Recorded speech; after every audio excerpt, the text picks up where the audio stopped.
অন্তর্বর্তী সরকারের প্রধান উপদেষ্টা ডক্টর মোহাম্মদ ইউনূস বলেছেন, ভারতের সাথে তিস্তা পানি বন্টন চুক্তি নিয়ে মতপার্থক্য নিরসন করতে হবে, কারণ বছরের পর বছর এই চুক্তিকে বিলম্বিত করা কোনো দেশের স্বার্থে ভালো নয়। এছাড়া তিস্তার পানি বন্টন সমস্যার সমাধান হতে হবে বলেও স্পষ্ট বার্তা দিয়েছেন তিনি। একই সঙ্গে সীমান্তে হত্যাকাণ্ডের নিন্দাও জানিয়েছেন ডক্টর ইউনূস।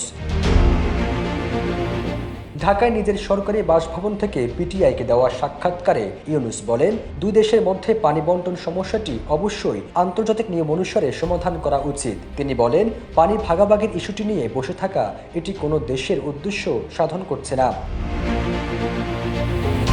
যদি আমি জানি আমি কতটুকু পানি পাবো, যদি খুশি না হয়েও স্বাক্ষর করি, তারপরও এটি ভালো হবে। এই সমস্যার সমাধান করতে হবে। অন্তর্বর্তী সরকার তিস্তার পানি বন্টন চুক্তির সমস্যা দ্রুত সমাধানের জন্য চাপ দিবে কিনা এমন প্রশ্নের জবাবে তিনি বলেন, চাপ একটি বড় শব্দ, আমি এটি বলছি না, তবে আমরা বিষয়টি নিয়ে কাজ করব। আমাদের একসাথে বসে এটি সমাধান করতে হবে। 250-টিরও বেশি ডিজাইন অপশন নিয়ে ওয়ালটন স্মার্ট ফ্রিজ, বোঝে আপনার প্রয়োজন। 2011 সালে ভারতের তৎকালীন প্রধানমন্ত্রী মনমোহন সিংয়ের ঢাকা সফরের সময় ভারত ও বাংলাদেশের তিস্তার পানি বন্টনের বিষয়ে একটি চুক্তি স্বাক্ষরের দ্বারপ্রান্তে ছিল। কিন্তু পশ্চিমবঙ্গের মুখ্যমন্ত্রী মমতা ব্যানার্জি তার রাজ্যের পানি ঘাটতির কথা উল্লেখ করে চুক্তিটিকে সমর্থন করতে অস্বীকার করেন। ইউনূস বলেন, এটি নতুন কোনো ইস্যু নয়, এটি খুব পুরনো ইস্যু।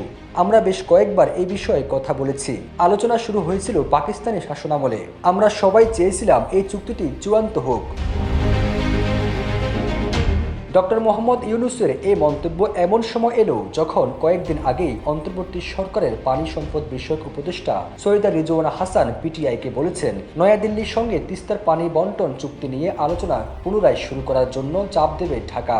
এদিকে বাংলাদেশের সাম্প্রতিক বন্যার জন্য ঢাকার পক্ষ থেকে ভারতকে দায়ী করা প্রতিবেদন সম্পর্কে ইউনূস বলেন, চুক্তি স্বাক্ষর না হওয়া পর্যন্ত এ ধরনের সংকট মোকাবিলায় মানবিক পন্থা অবলম্বন করা যেতে পারে। ফিরোজ আলম, যাই।